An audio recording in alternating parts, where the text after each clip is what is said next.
অর্থনৈতিক sense develop করে না। এসএমইর কথা যখন আসতেছে, শেষের অংশটা তো এন্টারপ্রেনিউরশিপ, এন্টারপ্রাইজ, সাইজ যেটাই হোক, প্রথম দুটো তো হলো সাইজ। কিন্তু আমার আমার আমার রাষ্ট্র কোনো দিন আমাকে লেখাপড়ার মধ্য দিয়ে ন্যূনতম কোনো অর্থনীতি শেখায় নাই, ন্যূনতম শেখায় নাই। যেমন আমি লন্ডনে স্কুলে কলেজে চাকরি করেছি পার্ট টাইম, আমি তখন দেখেছি যে বাচ্চাদেরকেও 4-5 ব্যাংকিং শেখানো হয় ক্লাসে, যে how does a bank work. ওখানে টাকা পয়সা লেনদেন করা শেখানো হচ্ছে। অনেক স্কুলে হচ্ছে কেনা বেচার মক কেনা বেচা হয়, ধরেন মানে একটা ইনফর্মাল একটা দোকান সেট আপ করে দিচ্ছে, আজকে কেনা বেচা হবে, নেগোসিয়েশন শেখানো হবে, বার্গেন শেখানো হবে। তো এই যে বেসিক ইকোনমি নিয়ে যে লেখাপড়া, কমন সেন্স লেভেলের কোনো জিনিস আমরা আসলে কোনোদিন শিখি নাই এবং আমাদেরকে শেখানো হয়নি। তাহলে প্রশ্ন হচ্ছে এন্টারপ্রেনিয়রশিপটা তৈরি হয় কোত্থেকে, ক্রিয়েটিভিটিটা তৈরি হবে কোত্থেকে, যে আমি কিছু একটা করব জীবনে, এটা আমাকে কে শেখাবে? আমার সমাজ একটা স্টাবন সোসাইটি, যেখানে আমাকে সবসময় ভয়ের মধ্য দিয়ে বড় হতে হয়। শঙ্কা, লাজ, লজ্জা, আশঙ্কা, ভয়, পাছে লোকে কিছু বলে, আমার বাবা মাকে ভয় পাই, টিচারকে ভয় পাই, মুরব্বীদেরকে ভয় পাই। এই ভয়টা self is a antithesis of creativity. একটা ভয়ের সমাজে কোনোদিন সৃজনশীলতা তৈরি হয় না। এই জন্য আমার মনে আছে আমরা যখন লন্ডনে গেছি, একটা ভালো দোকানে ঢুকতেও গ্লাসের ডোর দিয়ে ঢুকবো কিনা, আবার দরজা ভেঙে যায় কিনা, এই দিকে টান দিব না ওই দিকে টান দিব। কিন্তু আমরা দেখেছি 8-10 বছরের ছেলেমেয়েরা কত কনফিডেন্টলি এয়ারপোর্টে ব্যাগ নিতেছে, বোর্ডিং পাস করতেছে, ঘুরতেছে ফিরতেছে, যে একটা জিনিস কেনা বেচা করতেছে, তারা কত কনফিডেন্টলি করতে পারে। এই জিনিসগুলো আমাদের স্কুলিংয়ে সিম্পলি নাই।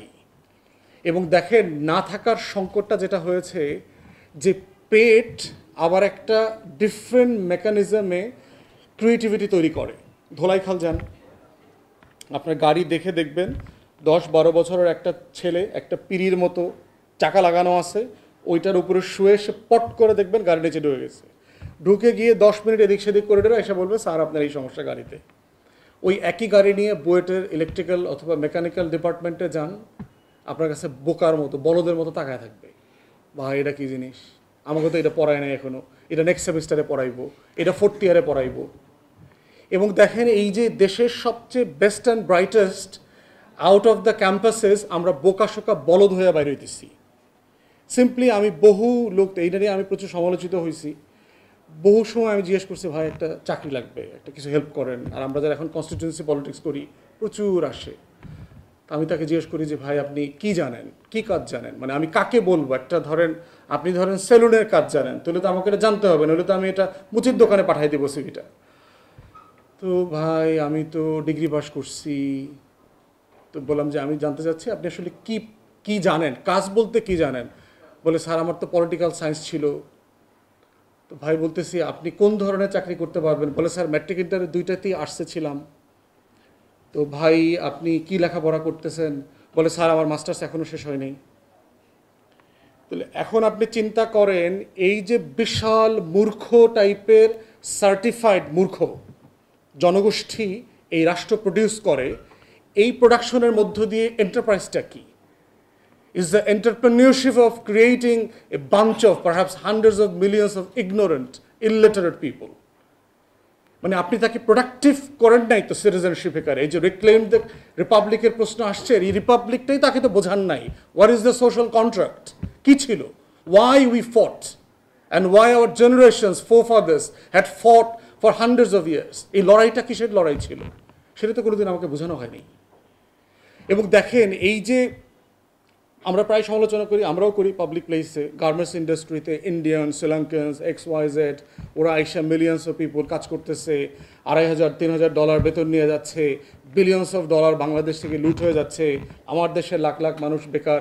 এগুলো বক্তব্য কিন্তু খুব ব্রিলিয়ান্ট, কিন্তু মানুষকে অ্যাজিটেট করবার জন্য, মানে অল্প শিক্ষিত লোকদেরকে মানে কিন্তু ব্রিলিয়ান্টলি অ্যাজিটেট করা যায়। আমরা চেষ্টা করে দেখছি, এটা ওয়ার্ক করে। এটা এখন প্র্যাকটিক্যালি চিন্তা করেন, আমরা যখন কোম্পানির মালিকদের সাথে যখন বসি, চেম্বারগুলোর সাথে, ব্যবসায়ীদের সাথে, আমরা কিন্তু ওনাদেরকে চার্জ করি, হোয়াটস রং ইউ গাইস? মানে আপনাদের সমস্যাটা কোথায়? মানে আপনি দেশের লোকদেরকে এমপ্লয় করেন না কেন? একজন গার্মেন্টস ইন্ডাস্ট্রির মালিক, সে আমাকে বলছে যে আমি 80 জন গ্র্যাজুয়েটকে ইন্টারভিউ করছি একটা ইমেল শুদ্ধ ভাষায় 10 আঙ্গুলে 2 মিনিটের ভিতরে টাইপ করতে পারে না।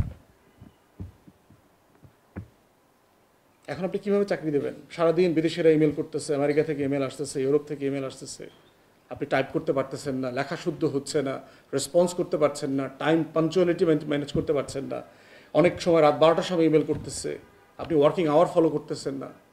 তাহলে এখন বলেন যে আমি কাকে কাজটা দেব? আমার একটা $5 মিলিয়ন কন্ট্রাক্ট আসতেছে, এইটা নিয়ে আমাকে কন্টিনিউয়াস এক্সচেঞ্জ অফ ইমেল করতে হচ্ছে, পুরো ইমেল থ্রেড করতে হয়, যারা বিজনেস করেন তারা বুঝবেন, অথবা যারা জব করেন, যে ইমেলের থ্রেড মেনটেন করতে হচ্ছে। একটা সিম্পল সোজা ইংরেজিতে 2 লাইন ইংরেজি শুদ্ধ করে লিখতে পারছে না, ইনক্লুডিং ঢাকা ইউনিভার্সিটিতে ইংরেজিতে অনার্স মাস্টার্স করা ছেলেমেয়ে। এখন আপনি বলেন আমি যে 80টা ছেলেমেয়েকে ইন্টারভিউ করছি, এটাই তো আমার just pure West of time. একটা ব্যবসায়ীর কথা চিন্তা করেন, সে সময় নষ্ট করছে না এই যে 80টা ছেলেমেয়েরে ইমেল লেখাইছে, তার কি পরিমাণ, মানে তাকে তো আসলে জরিমানা করা দরকার ছিল যে তুমি ইন্টারভিউ দিতে আসছো কেন, তুমি ইমেল জানো না। ওটা তো আসলে জরিমানা করে দেওয়া দরকার, ওটা জেলে পড়া দরকার ছিল, তুমি ইমেল না শিখে আসছো কেন? সিভি করতে পারে না বাংলাদেশের গ্র্যাজুয়েটরা, মাস্টার ডিগ্রি ছেলেমেয়েরা। আমরা ইংল্যান্ডে গিয়ে তো সিভি করা শিখছি। আমি ইংল্যান্ডে যখন গেছি, আমি আমার জেনারেশনের মানে বেস্ট স্কুল কলেজ ইউনিভার্সিটিতে পড়া, সো কল বেস্ট, এগুলো সব